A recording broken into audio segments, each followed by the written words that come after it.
Hello again, YouTube. So I'm doing a biochemistry presentation on the GP sample. So how to apprehend a GP potassium of 6. Check the sample date of collection to see is it greater than 8 hours old. Typically the rule is 8 hours or 24 hours. Varies by policy. Check the sample serum if the gel is formed, because the red cells are metabolically active.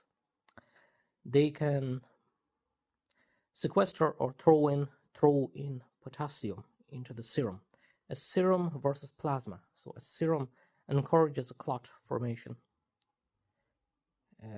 Sarstate monovet, so it has a gel formation. So you can see some clot formation within the serum, and if the gel is not completely formed, the red cells can still sequester the potassium over that 8-hour period. So if there's no gel and there is some sample collection time, it's very likely that potassium is artificially a little bit raised.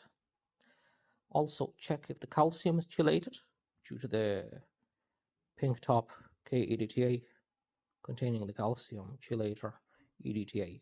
Check it's not a fluoride EDTA tube, because that has the same effect. And fluoride EDTA is commonly abbreviated in Wikipedia as sodium potassium fluoride oxalate.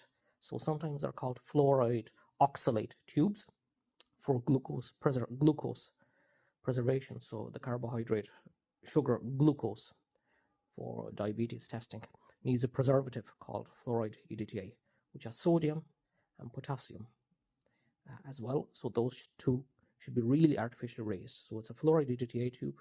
Potassium will be 8, calcium will be like 0.5, magnesium 0.5, because the divalent cations are chelated.